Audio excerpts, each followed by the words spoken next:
promise a better scoring in your physics. अभी एक question देखो, 2014 एंड 2018 दोनों में आया था ये वाला. A sphere of mass m moving with velocity v collides head on another sphere of same mass which is at rest. The ratio of final velocity of second sphere आपका option is, अच्छा bracket में दे दिया E equal to coefficient of restitution. ठीक है, आपका option is E minus 1/2, B is E upon 2, C is E plus 1/2 and D is E. Coefficient of restitution ये क्या होता है?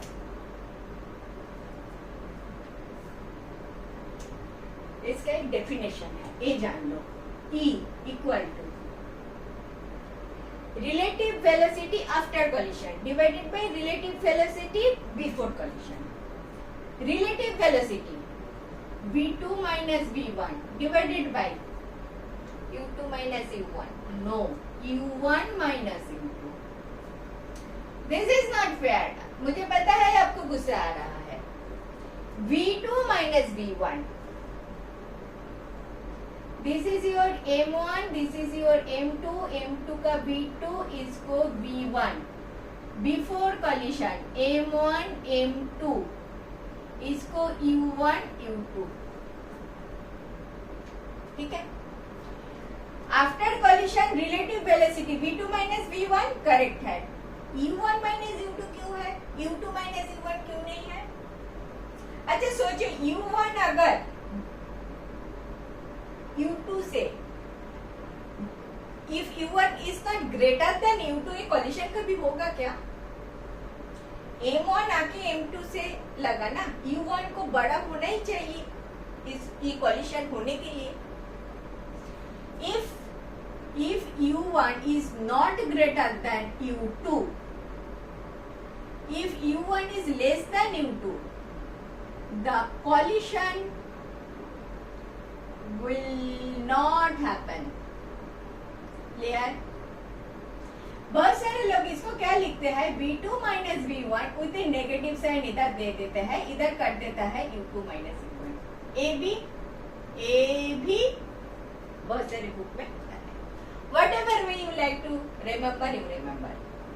v2 minus v1 divided by u1 minus u2, क्योंकि u1 को greater than u2 होना बहुत जरूरी है for this collision to happen. वरना तो collision ही नहीं होगा, u2 तो भागते भागते आगे निकल जाएगा.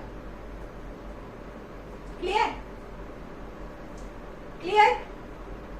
This is my E. अच्छा अभी क्या बोल रहा है? A sphere of mass m. तो in this case m1 of same mass. So m1 equal to m2. m1 equal to m2 equal to m in this case. Okay?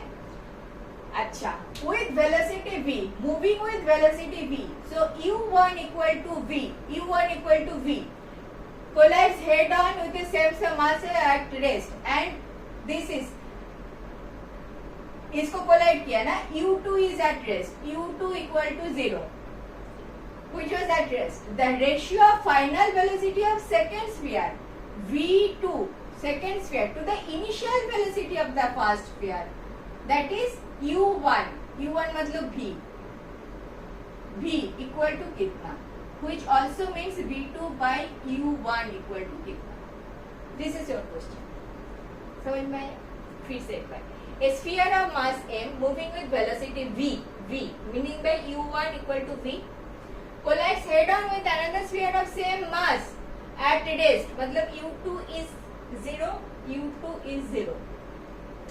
The ratio of final velocity of second sphere to initial second sphere, ratio of final velocity of second sphere मतलब v2 to initial velocity of first sphere. Initial velocity is u1 which also means v.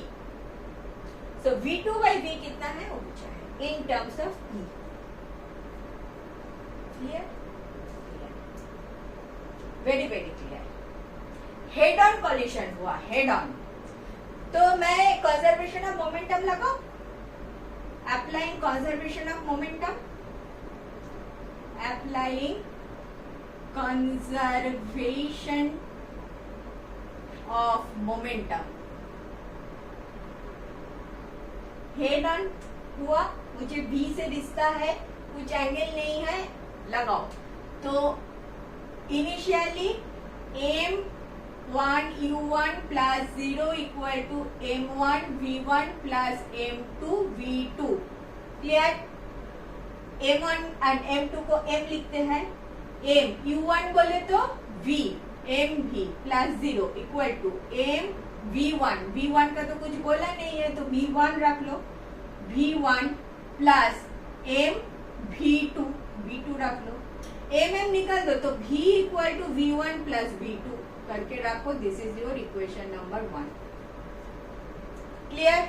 Equation number 1 is clear. v equal to v1 plus v2, v equal to this v u1 के जगह। ठीक है, अभी आपका सारा option E से है, तो चलो ई से थोड़ा सा देखते हैं, ई वाला ये वाला चीज देखते हैं। इसको मैं मिटा